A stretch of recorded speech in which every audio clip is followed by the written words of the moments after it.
Hello everyone, welcome to my channel QB vlogs. আজকে আমরা দুজন মিলে বেরিয়ে পড়েছিলাম কৃষ্ণনগর যাব বলে। কৃষ্ণনগর মাদারসাট, অনেকেই তোমরা নামটা হয়তো শুনেছো। আমি এর আগেও একবার গেছি। যেহেতু আমাদের কদিন আগে গাড়ির নতুন নাম্বার প্লেট এলো, তাই আজকে ভাবলাম একটু দূরে যাই। সে যেমন ভাবা তেমন কাজ, তাই চলে যাচ্ছিলাম মাদারসাট। এখন যেহেতু গ্রীষ্মকাল, চারিদিকে ভীষণ রোদ থাকার কথা, কিন্তু মাঝে মাঝেই যেহেতু বৃষ্টি হচ্ছে, তাই ওয়েদারটা ছিল মনোরম। মেঘলা ওয়েদার ছিল, তাই আর কোনো অসুবিধা হচ্ছিল না। নতুন হাইওয়ে দিয়ে বাইক রাইড করে আমাদের এর আগে কোথাও যাওয়া হয়নি, এই প্রথম যাওয়া হচ্ছে। তো আমার তো বেশ ভালো লাগছে। তো চলো যাওয়া যাক মাদারসাটের উদ্দেশ্যে।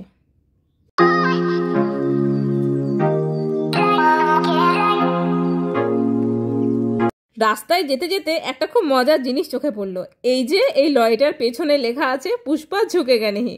আমার তো সেই পুষ্পা মুভির কথা মনে পড়ে গেল। তবে তোমরা কজন লক্ষ্য করো জানি না, আমি মাঝে মাঝেই দেখি হাইওয়েতে বিভিন্ন গাড়ির পেছনে বিভিন্ন রকমের মজার জিনিস লেখা থাকে। দেখে বেশ হাসিও পায় আর ভালোও লাগে। যাই হোক, আর বেশিক্ষণের রাস্তা না, অর্ধেকটা পথ প্রায় অতিক্রম করে চলে এসেছি। আর কিছুক্ষণ পরেই আমরা পৌঁছে যাব মাদারসাট। আমার তো ভীষণ এক্সাইটেড লাগছে, কারণ এত দূরে বাইক নিয়ে আমার এই প্রথম আসা। তো বেশ ভালোই লাগছে এক্সপিরিয়েন্সটা, মজাও পাচ্ছি। আর চারিদিকে এত সুন্দর প্রাকৃতিক দৃশ্য দেখতে দেখতে যাওয়ার তো আলাদাই মজা। চার চাকার ভেতর থেকে পৃথিবীটা বা বাইরের দৃশ্যটা আলাদা রকম লাগে, কিন্তু বাইকের মধ্যে থেকে এই দৃশ্যটা একটা অন্যরকমই লাগে। তো ফাইনালি আমরা পৌঁছে গেছি মাদারসাট। এবার গাড়িটা পার্ক করে ভেতরে যাওয়ার পালা। আমি এর আগেও মাদারসাট এসেছি, এখানকার অ্যাম্বিয়েন্সটা আমার খুব সুন্দর লাগে। তো চলো আর বেশি দেরি না করে ভেতরে যাওয়া যাক।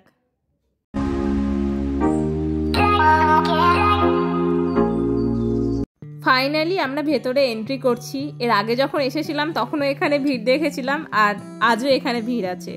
তো আমাদের একটা জায়গা দেওয়া হলো, সেখানে বসলাম। এবার তোমাদের একটু মেনু কার্ডটা শেয়ার করে দেব। মাদারসাটের মেনু কার্ডে তো বিভিন্ন রকমারি জিনিস থাকে, তো আমরা তো বুঝেই উঠতে পারছিলাম না যে কোনটা ছেড়ে কোনটা নেব। তো ফাইনালি দুজনে মিলে ঠিক করে কিছু জিনিস অর্ডার করেছি। অর্ডারটা আসলে তোমাদের দেখাচ্ছি। আর এখানে একটা জিনিস আমার বেশ ভালো লেগেছে, এখানে রোবট এসে বিভিন্ন জায়গায় খাবার দিয়ে যাচ্ছে। এটা আমি আগে দেখিনি, এবার এসে দেখতে পেলাম। ফার্স্টেই অর্ডার দিয়ে দিয়েছিল কফি। আমি কফি খাবো না, ওর জন্যই বেসিক্যালি অর্ডারটা দেওয়া। তো চলে এসছে আমাদের কফি।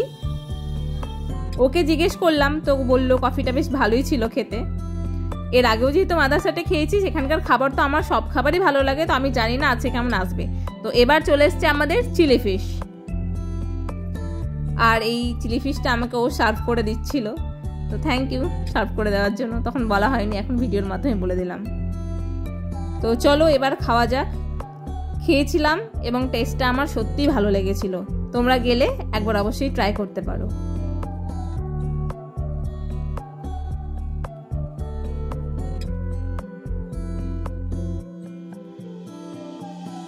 তো ফাইনালি আমাদের মেন কোর্স চলে এসছে। মেন কোর্সে ছিল পর্দা বিরিয়ানি, মুর্গ মশাল্লাম অ্যান্ড ধনিয়া পাতা পোলাও। চিকেন আর পোলাওটা সার্ভ করে দিতে বললাম, ওটা সার্ভ করে দিচ্ছিল। খুব ভালো ছিল, চিকেনটাও ভালো ছিল এবং পোলাওটাও ভালো ছিল, আর চিকেনটা প্রচণ্ড ফ্রেশ ছিল। তো তোমরা গেলে এই নতুন আইটেমটা একবার ট্রাই করতে পারো, আমাদের তো বেশ ভালো লেগেছে।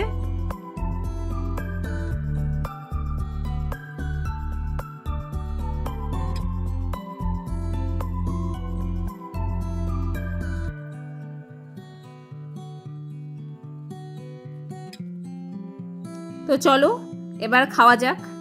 আর মুখের এক্সপ্রেশন দেখে আমাদের খাবার হাবভাব থেকে নিশ্চয়ই বুঝতেই পারছো যে সত্যি খাবারটা ভালো ছিল। এরপর আমরা ট্রাই করব পর্দা বিরিয়ানি। তো পর্দা বিরিয়ানিটাও আমি সার্ভ করে দিতে বললাম, ওরা সার্ভ করে দিচ্ছিল।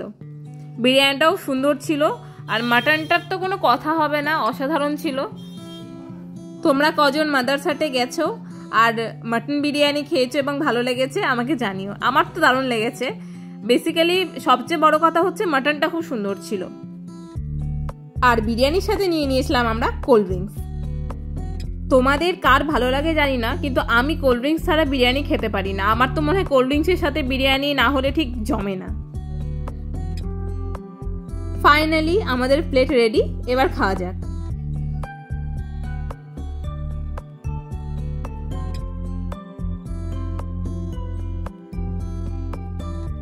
খাওয়া দাওয়া তো কমপ্লিট, এবার চলো তোমাদের একটা জায়গায় নিয়ে যাই। মাদারসাটের এই জায়গাটা আমার খুব সুন্দর লাগে, কারণ এই জায়গাটা একটা গ্রাম্য পরিবেশের দৃশ্য করা হয়েছে। আমি এর আগেও এসেছি, আর যেহেতু আমি ছোট থেকে গ্রামে থাকতাম তো এইগুলো আমার খুব ভালো লাগে। এই যে এই পোড়ামাটির কাজ, তারপর চারিদিকে দেওয়ালগুলো মাটির তৈরি, ওপরের ছাদ নেই, ওপরের ছাদে খড় দিয়ে ছাওয়া, এই জিনিসগুলো দেখতে আমার খুব ভালো লাগে। আর সবচেয়ে বড় কথা, এই জিনিসগুলো দেখলে বোলপুর বা পুরুলিয়া এই জায়গাগুলোর কথা খুব মনে পড়ে যায়। আর বোলপুর যেহেতু আমার মামার বাড়ি, ছোট থেকেই আমি এই জিনিসগুলো দেখে অভ্যস্ত, ভালো লাগে। তো এই জায়গাটা তাই আমার মাদারসাটের মধ্যে সবচেয়ে বেশি ভালো লাগে। তোমাদের কার ভালো লাগে আমাকে কমেন্টে জানিও। হয়তো সবাইরই ভালো লাগে, কিন্তু আমার মনে হয় এই জিনিসগুলো আমার অনেক মনের প্রাণের এবং কাছের। আর এই জিনিসগুলো দেখলে বা এই সিনারিগুলো দেখলে আমার খুব ছোটবেলার কথা মনে পড়ে যায়। আজকে এই জায়গাটাতে বসেই লাঞ্চ করার ইচ্ছা ছিল আমার খুব, কিন্তু এখানে ওরা অ্যালাউ করছিল না। তো যাই হোক, আশা করি নেক্সট টাইম যখন আসবো তখন এই জায়গাতে বসে এনজয় করতে পারবো। তো ফাইনালি আমাদের খাওয়া দাওয়া কমপ্লিট করে আমরা এবার বাইরের দিকটা একটু ঘুরে দেখছিলাম আর তোমাদেরকেও দেখিয়ে দিচ্ছিলাম। তো এখানে কিছু ফটোশ্যুট করে আমরা বেরিয়ে পড়েছিলাম আবার বাড়ির উদ্দেশ্যে, কারণ অনেকটা পথ যেতে হবে। তো আজকের দিনটা বেশ ভালোই কাটলো। চারপাশটা এত সুন্দর করে সাজিয়ে রেখেছিল, দেখে যেন মন জুড়িয়ে যাচ্ছিল। আর এই যে এই বোগানভেলিয়াটা দেখতে এত সুন্দর লাগছিল, আমি ছবি ক্লিক না করে পারলাম না।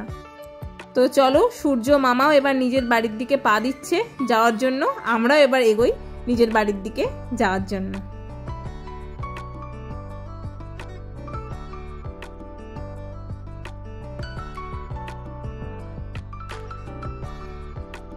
ফাইনালি সবকিছু কমপ্লিট করে এবার বাড়ি যাওয়ার পালা। আজকে এতটা রাস্তা যে বাইকে করে চলে এলাম, আমি ভাবতেই পারিনি যে আমি সত্যি এতটা রাস্তা যেতে পারবো। আর সবচেয়ে বড় কথা, কোনো অসুবিধা হয়নি। প্রথমে তো একটু ভয়ই লাগছিল, তারপর আস্তে আস্তে ভয়টা কেটে গেছে। আমরাও বাড়ি যাচ্ছি আর সূর্যি মামা বাড়ির দিকে রওনা দিচ্ছে।